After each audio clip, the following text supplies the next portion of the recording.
오늘은 소망의 하나님을 바라봅시다 라는 제목을 가지고 제가 성도님들과 함께 은혜를 나누려고 합니다.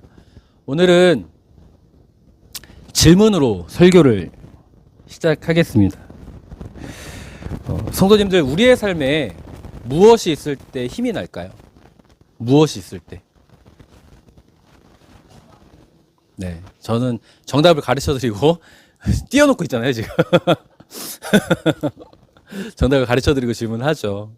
소망이 있을 때, 저도 동의합니다. 저도 소망이 있을 때 우리가 행복한 삶을 살 수 있고 힘이 날 수 있다고 생각을 해요. 제가 예전에 어떨 때 저의 목회가 힘이 나는지 여쭤본 적이 있습니다. 기억하십니까? 제가 어떨 때 목회가 힘이 난다고 했었나요? 너는 너, 나는 나입니까? 제가 어떨 때 목회 힘이 난다고 했죠? 네? 새로운 성도가 왔을 때 힘이 난다. 물론 그것도 맞습니다. 근데 제가 진짜 힘이 나는 경우가 어떤 때라고 말씀드렸냐면, 가령 이런 거예요. 어느 날 이기난 집사님하고 장은서 집사님이 이야기를 하시죠. 목사님, 저 누구를 전도하려고 합니다. 근데 쉽지가 않아요. 이런 말을 들었을 때요. 쉽게 얘기해서. 지금 당장 그 대상자가 우리 교회에 나오진 않았지만 우리에게 이 교회로 인도할 수 있는, 인도하기를 희망하는 대상자가 있다라는 것. 그러니까 다시 말해서 소망이 생길 때 제 목회가 행복하다라고 말씀드렸습니다. 또한 누군가가 우리 교회에 대해서 이야기를 하는데 우리 교회가 되게 좋은 교회라더라 이렇게 소문이 날 때, 진짜 실제로 이런 이야기가 나왔었어요. 굉장히 흐뭇했습니다. 그래서 한 번은 창동에 있는 어떤 두 젊은 집사 부부에게 우리 교회를 누군가 소개시켜줬어요. 그러니까 선택은 그들의 몫이었죠. 좋은 교회다. 근데 비닐하우스 교회라고 하니까 선뜻 오질 않았습니다. 어쨌든 이렇게 누군가에게 우리 교회를 전해주고 당장 변하진 않았지만 누군가 우리 교회에 올 수 있다라는 소망과 희망이 생길 때 그때 목회 힘이 나더라고요. 그런데 성도님들, 제가 저기 천국에 함께 갈 동역자 명단 하라고 했는데 같이 안 하고 그냥 너는 너, 나는 나 이렇게 관심 없으면 제가 목회 힘이 안 나요. 성도님들이 대상자를 이곳에 데려오지 않는다 할지라도 같이 교회를 사랑하는 마음을 가지고 소망을 품을 때 저는 목회가 힘이 나거든요. 근데 목사님 그런 거 하시던지 말던지 이렇게 되면 제가 막 기운이 없어요.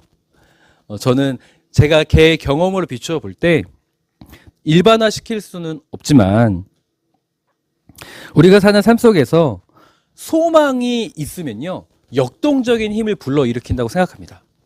이 소망이 생기면 역동적인 힘이 나타난다는 거죠. 내가 상황은 현재 변함이 없고 상황은 그렇게 썩 좋은 상황이 아니라 할지라도 소망을 품을 때 그 상황을 뛰어넘을 수 있는 내 에너지가 생기게 되어진다라고 저는 믿습니다. 동시에 이런 생각을 해요. 소망 없이는 기쁨과 평강을 누릴 수 없다. 소망이 역동적인 힘을 불러일으키기 때문에 또한 동시에 소망은 나에게 기쁨과 평강을 준다는 거죠. 소망이 없으면 힘이 나지 않고 기쁨과 평강을 소유할 수가 없다고 생각합니다. 그리고 여기서 다시 한번 질문해 볼게요. 성도님들, 그러면 어떤 소망을 품을 때 기쁨과 평강을 소유할 수 있을까요? 어떤 소망을 품을 때? 저는 늘 정답을 가르쳐드리고 질문하기 때문에 잘 찾아보세요. 제가 이거 화면을 넘기지 않은 이유가 있어요 지금. 로마서 15장 13절에 이런 말씀이 있습니다. 우리 다 같이 읽어볼까요? 시작. 소망의 하나님이 모든 기쁨과 평강을 믿음 안에서 너희에게 충만하게 하사 성령의 능력으로 소망이 넘치게 하시기를 원하노라. 아멘. 소망의 하나님이 우리에게 소망이 넘치기를 원하신대요. 왜요? 기쁨과 평강을 주기 위해서예요. 소망의 하나님. 그러면 우리가 누구의 소망을 품어야 돼요? 하나님이 주신 소망을 품어야 된다는 얘기예요. 그 능력으로 기쁨과 평강 안에서 우리가 살 수 있다는 거죠. 그 소망이 우리에게 넘치길 원하신대요. 하나님께서. 하나님께서 주시는 소망을 품을 때 이 로마서 15장 전체를 읽어보면 소망이 하나님에 대해서 나오는데요. 우리 안에 기쁨과 평강을 소유할 수 있음이 명확히 드러납니다. 전 우리 사랑하는 성도님들이 하나님께서 주시는 소망을 품을 수 있었으면 좋겠어요. 그러면 하나님께서 주시는 소망은 또 무엇입니까? 어디에 화면이 사라졌는데 큰일 났습니다, 이제. 하나님께서 주시는 소망은 무엇입니까?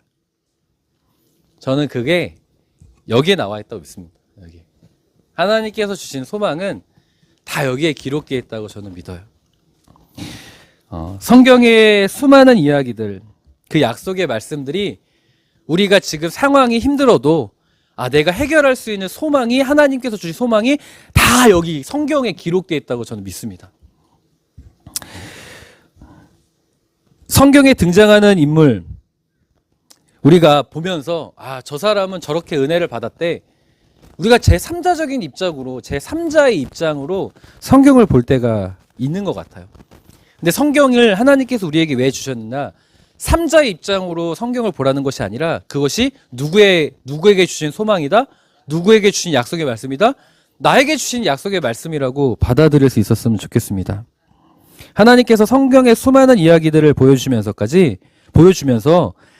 그 이야기가 우리의 삶에 주시는 소망이라고 받아들일 수 있는 믿음이 바로 로마서 15장 말씀에 근거해서 성령의 능력으로 소망이 넘치게 하길 원하는 하나님의 은혜가 오늘 우리 안에 있기를 주님의 이름으로 간절히 축원드립니다.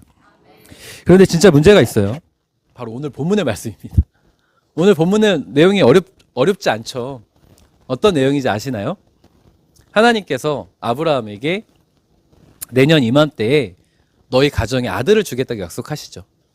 근데 그 당시에 아브라함 나이가 99세였어요.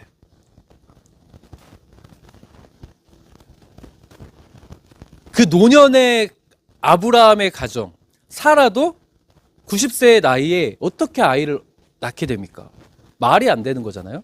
그런데 하나님께서 내년 이맘때에 너희 가정에 아들을 주시겠다라고 약속하셨습니다. 그 하나님께서 하신 말씀을 사라가 문 뒤에서 듣잖아요. 그리고 사라가 어떤 행동을 하죠? 코웃음을 칩니다. 비웃습니다. 하나님의 말씀. 그리고 하나님께서 어찌해서 너 나의 말을 믿지 못하느냐라는 이 내용이 바로 오늘 우리가 읽은 본문의 말씀인 거죠. 하나님께서 아들을 주신다는 소망을 주셨어요. 지금 보세요. 상황적으로 보면은 아들을 낳을 수 있어요, 없어요? 없어요. 생물학적으로 불가능합니다. 그런데 하나님께서 그런 힘들고 불가능해 보이는 이런 상황 속에서 그들에게 아들을 필요로 하는 그들에게 아들에 대한 소망을 주셨어요. 자, 그러면 이 말씀대로라면 우리는 이 약속의 말씀, 이 하나님의 약속을 주신 거잖아요, 말씀을. 그 이 소망을 나는 아멘으로 받으면 되는 거예요. 근데 사라가 어떻게 했습니까? 비웃었습니다. 저는 이 내용을 보면서 문제가 있다고 생각한 이유가 뭐냐면 이거 우리가 바로 사라구나라는 생각이 들었기 때문이에요.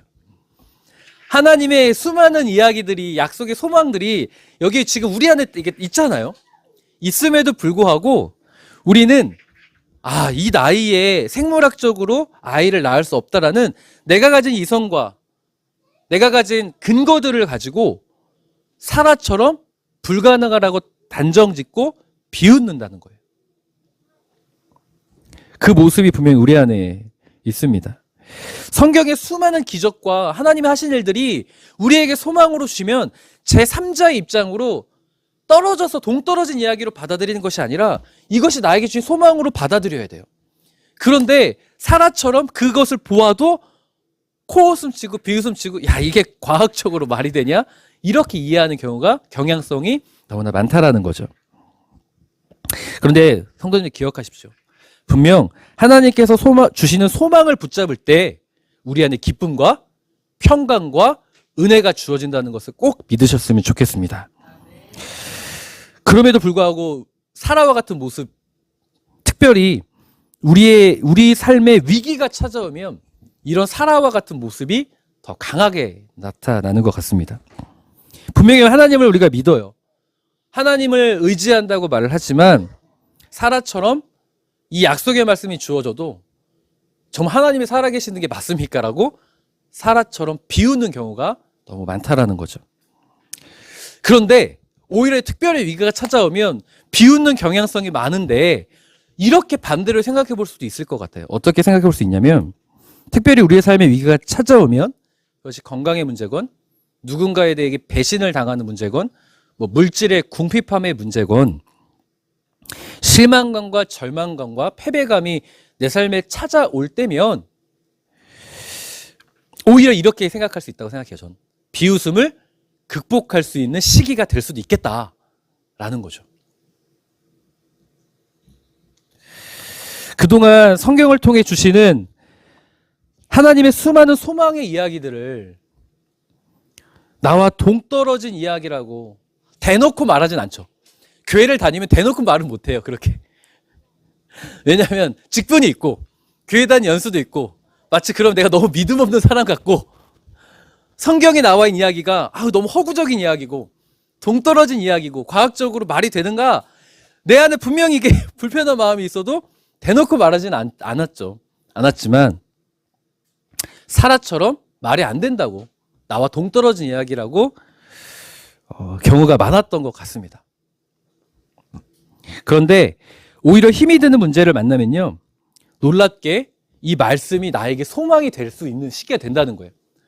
특별히 위기가 찾아오면 더 비웃을 수도 있지만 반대로 위기가 찾아오면 이 말씀이 나에게 더 소망이 될 수가 있어요. 왜냐하면 정말 간절해지거든요. 내가 정말 삶의 위기를 만나면 하나님밖에 없거든요. 절대자밖에 없어요. 그러면 오히려 내가 예전에 사라와 같이 비웃었던 그 모습들이 극복될 수 있는 시기이기도 해요. 저는 오늘 사랑하는 성도님들이 고난이 축복이라는 성경의 말을 이렇게 이해할 수 있었으면 좋겠습니다. 누가 고난을 원합니까? 누가 삶의 위기를 원합니까? 그런데 그런 순간을 만나면 나의 믿음이 오히려 두 가지예요. 정말 더 하나님을 떠나는 경우가 있고 오히려 내가 하나님을 더 붙잡고 매달리는 경우가 있는데 우리가 이 후자가 되었으면 좋겠습니다. 왜? 소망이 하나님을 바라볼 때 분명히 기쁨과 평강과 은혜가 주어지기 때문이에요. 그 간절함을 가지고 이 약속의 말씀, 이 소망을 주신 하나님의 말씀이 제3자의 말씀, 동떨어진 이야기가 아니라 나에게 주신 말씀으로 아멘으로 받고 더 하나님께 나아갈 수 있었으면 좋겠습니다. 그래서 저는 오늘 사랑하는 성도님들과 하나님이 나의 삶의 소망임을 고백하기로 하네요. 그리고 꼭 부탁드리고 싶은 건 결국에는 소망의 하나님을 누가 선택하는 건지 아세요? 내가 선택하는 거예요. 내가 어느 자리에 있겠는가 선택을 하는 건 내가 하는 거예요. 하나님은 우리에게 무엇을 주셨냐면 자유의지를 주셨어요. 선악과를 먹지 말라고 명령하시면서 못 먹게 두 손을 우리 꽉 붙드신 게 아니라 우리가 선택할 수 있는 자유의지를 주셨어요. 그게 하나님의 사랑의 방법이에요. 로봇으로 만들어서 나를 사랑해라가 아니라 너가 볼 때 내가 사랑할 만한 가치가 있는가를 네가 선택하라는 거예요. 그럴 때 더 값어치가 있는 거죠. 가치가 있는 거고.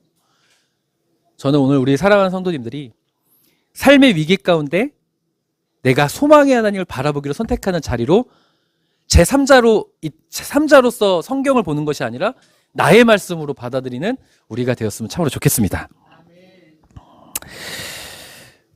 오늘 본문의 말씀은 서두에 말씀드린 것처럼 아브라함의 아내 사라가 하나님을 비웃습니다.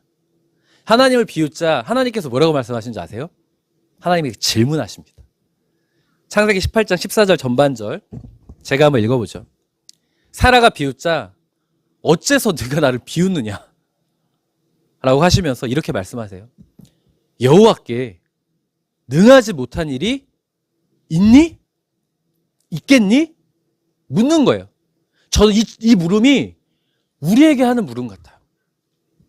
이 시대를 살아가는 기독교인들이요, 과학적 사고에 입각한 여러 시대적 정황 때문에 이 자리에 앉아 있지만 이 말을 딱 객관적으로 딱 나에게 주어졌을 때 아멘으로 확실히 확답하는 성도가 많지가 않아요. 확실히 많지 않아요.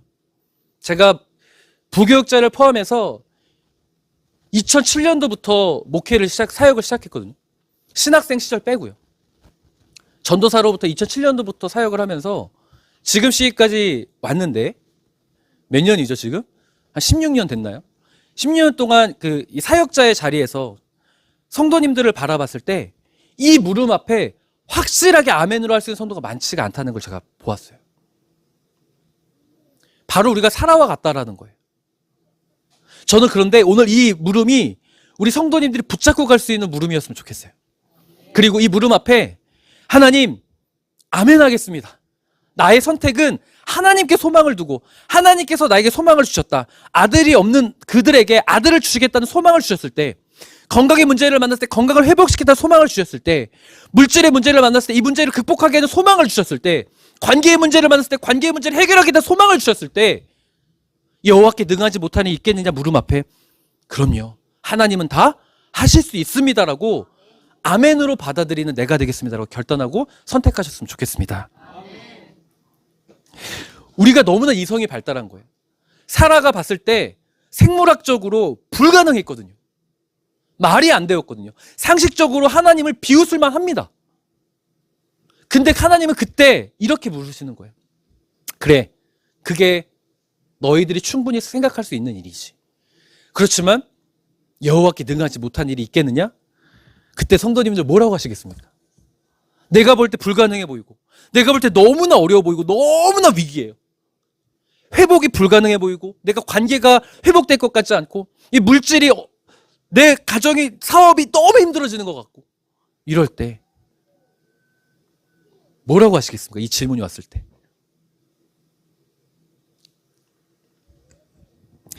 오늘 우리가 사라와 같은 우리였음을 인정하고, 하나님, 제가 하나님을 정말 믿고 소망을 주시면 그 소망을 붙잡는 이 약속의 말씀을 통하여 나와 있는 수많은 이야기들을 내가 아멘으로 받아들이는 내가 되겠습니다라고 선택하셨으면 좋겠습니다. 하나님께서 우리에게 소망을 주시는 분이십니다. 믿으십니까? 그럼 하나님께서, 전능하신 하나님께서 못하신 일이 있겠습니까? 하나님은 이 세상의 주관자시고 창조주시고 전능자 아니십니까? 하나님은 능하지 못한 일이 없습니다. 다 하실 수 있어요. 다 하실 수 있다고요. 하나님은 사라에게 주신 소망을, 그 약속의 소망을 어떻게 하셨습니까? 실제로 이루셨죠. 창세기 21장 2절 함께 읽죠. 시작. 사라가 임신하고 하나님이 말씀하신 시기가 되어 노년의 아브라함에게 아들을 낳으니. 아멘. 하나님의 약속대로 사라는 아들을 낳게 됐습니다. 불가능한 임신이었죠. 그렇지만 하나님이 소망을 주셨기 때문에, 하나님은 신실하신 분이기 때문에 신실하심이란 그 약속을 반드시 이루신다는 뜻이에요. 그 소망을 주셨기 때문에 소망을 이루셨습니다. 창세기 21장 6절을 보면 사라가 이러한 고백을 합니다.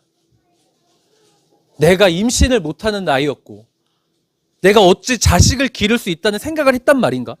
세상에 하나님이 하셨다.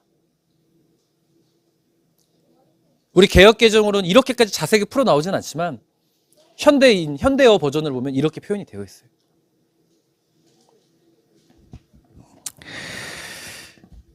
성도님들, 하나님께 힘든 건 없습니다. 사라가 고백한 것처럼 하나님은 하실 수 있습니다. 하나님은 불가능한 일을 뛰어넘어 우리에게 그런 은혜를 주실 수 있는 분이심을 꼭 믿으셨으면 좋겠습니다. 그러니 부탁드려요. 내가 가진 문제가 산 같아 보이잖아요? 너무 거대한 산 같으면 이상하게 우리는 산의 높이를 재요. 이거 얼마나 큰 산이야. 그 문제가 얼마나 큰 거야. 산의 높이를 재지 말고 산을 만드신 하나님을 보십시오. 우리의 문제가 너무 커다란 거센 폭풍과 같으면 그 폭풍을 보면서 힘들어하기보다는 폭풍에게 말하십시오.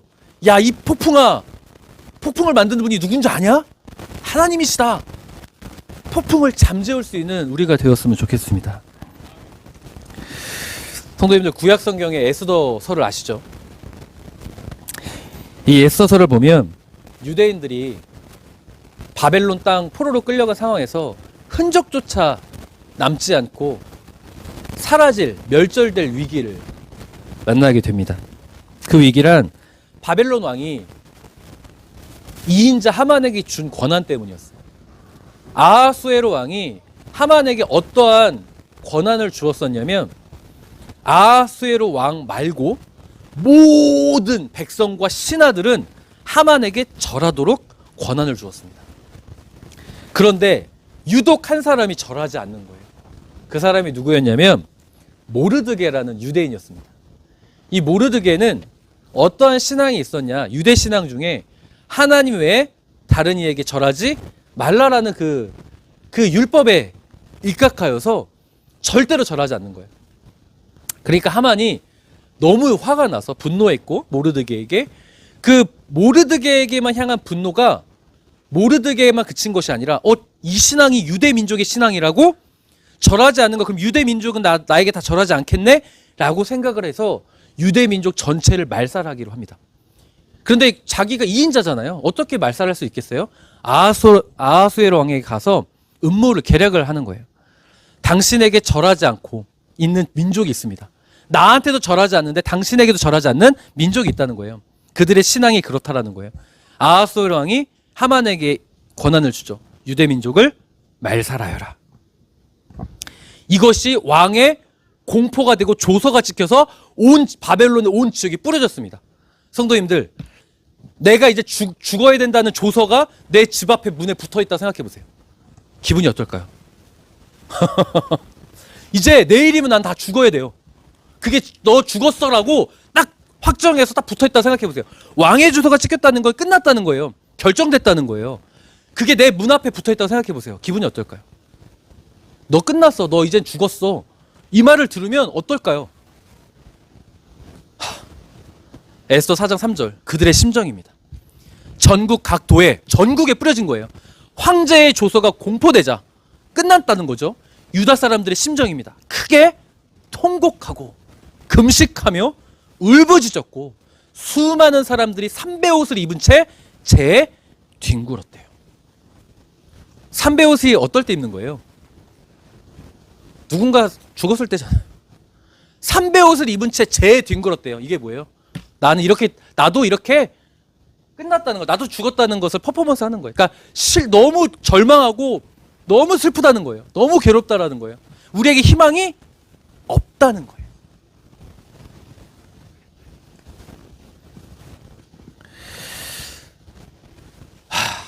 삶에 너무 큰 위기 아닙니까?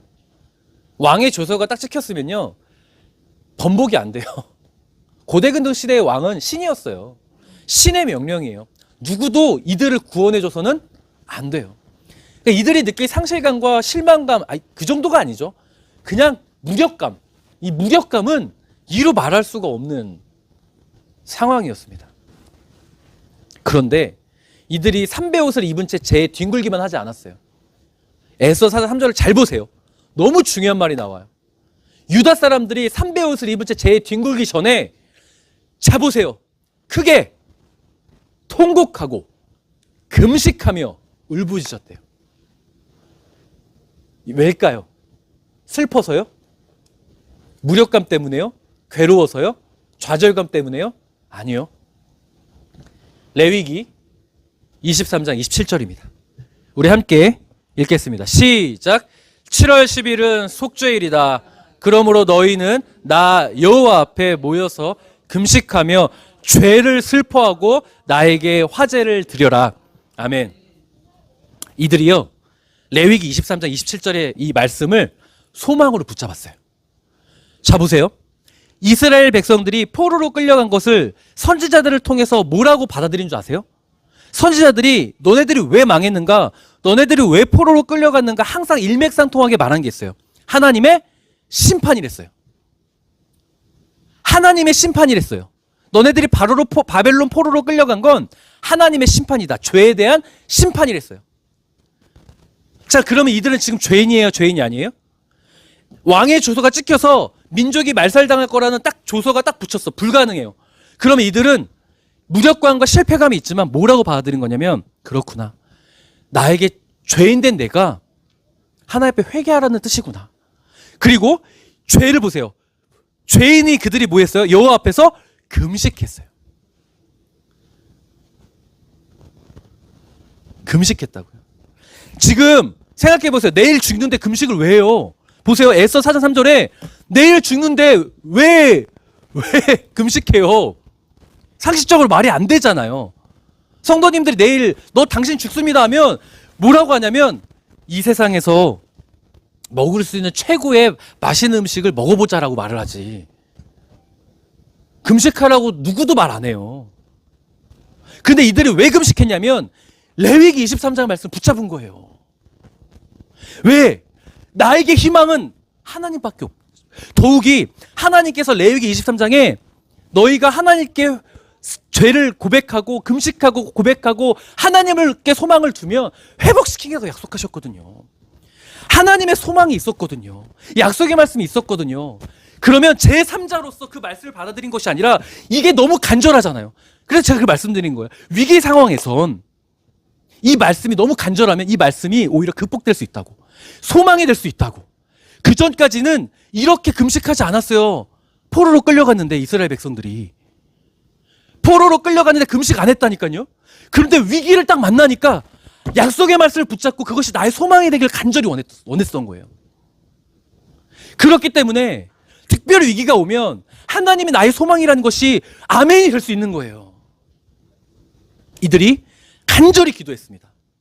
어떻게 된지 아세요? 우리는 너무 스토리를 잘 알죠. 하만의 음모가 죽으면 죽으리라 고백한 에스더 때문에 물거품이 됐습니다. 그리고 자신이 계략을 세웠던 그 계략 때문에 하만은 오히려 죽음을 당하죠. 에스더 8장 16절에 그들의 감정이 변화해요. 함께 읽어볼까요? 시작. 유다 사람들에게는 기쁘고 즐거울 뿐만 아니라 영광스러운 날이기도 하였다. 아멘. 하만이 죽었거든요. 자 보세요. 4장 3절에는 애통하고 너무 괴롭고 무력감이 있던 그들이 에스더 8장 16절에는 기뻐하고 즐거워하고 있어요. 왜일까요? 말하잖아요. 이들이 왜 금식을 했는데요? 레위기 하나님의 말씀을 붙잡고 그게 소망이라고 정말 간절히 기도하고 하나님께 맡겼거든요. 불가능해 보여요. 왕의 조서가 찍혔어요. 끝난 거죠. 너 죽었다고 말하는데요. 끝난 거죠. 근데 하나님께 그 위기 상황에 하나님께 소망을 두고 이 말씀이 나의 말씀이라고 믿고 간절히 기도한 거예요. 그랬더니 불가능했던 그 일이 가능해졌습니다. 영광스러운 날이 됐어요. 마치 창세기 21장 2절에 그리고 21장 6절에 사라가 말하잖아요. 아들을 낳고 나서 내가 자식을 기를 거라고는 생각도 못했는데 하나님이 하셨다. 마치 이 고백과 일맥상통하지 않습니까? 사라에게 소망을 주셨습니다. 사라는 비웃었죠. 그렇지만 하나님은 소망을 주신 하나님이 어떤 분이실지 가르쳐 주시기 위해서 사라에게 아들을 주셨어요. 그제서야 비로소 사라가 깨닫잖아요. 하나님이 하셨다. 에스더서에 나와 있는 그 위기를 만난 유대 민족들은 소망을 붙잡고 기도했어요. 그랬더니 영광스러운 날을 맞이하여서 하나님이 하셨다를 선포하는 거예요. 저는 이 위기 가운데 에스더서에 나와 있는 유대 민족의 레위기 23장을 붙잡는 이 선택이 우리의 선택이었으면 좋겠습니다. 세상에요. 아까 제가 말씀드렸죠. 이 레위기 23장 말씀드렸죠. 이 레위기 23장 27절은요.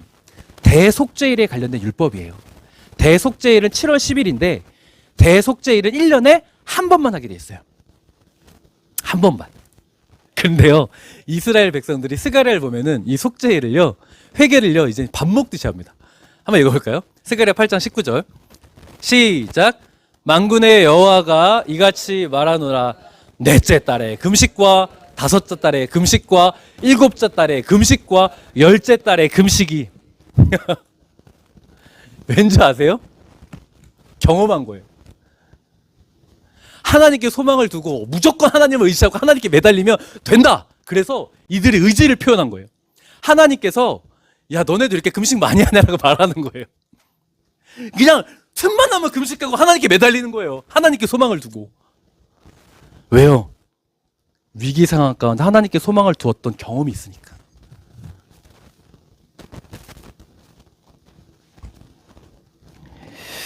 본래 금식은 7월 1일, 10일 한 번만 하는 거예요. 근데 하나님의 약속의 말씀을 내가 받아들여서 하나님께 소망을 두고 이 약속의 말씀이 다 나의 말씀인 걸 믿고 붙잡으면 된다라는 믿음의 고백이 회복된 거예요. 사랑하는 성도님들, 이들처럼 이거 보세요. 언제나 하나님께 소망을 두겠다는 고백이거든요.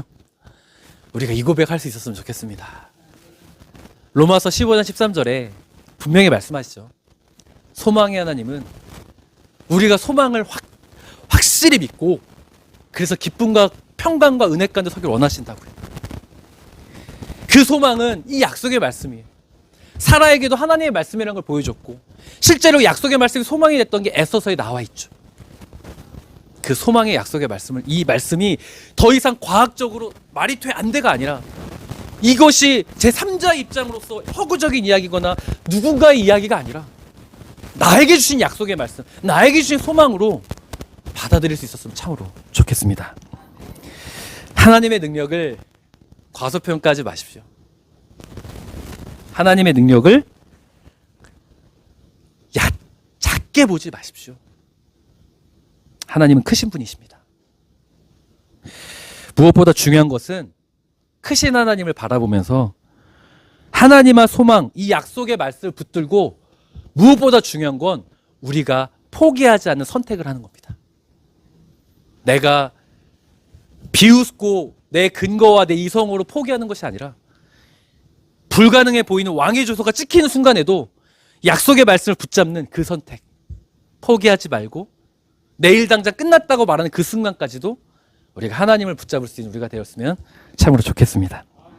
그때, 바로 그때가 하나님이 일하시는 날인 것을 꼭 믿으셨으면 좋겠습니다.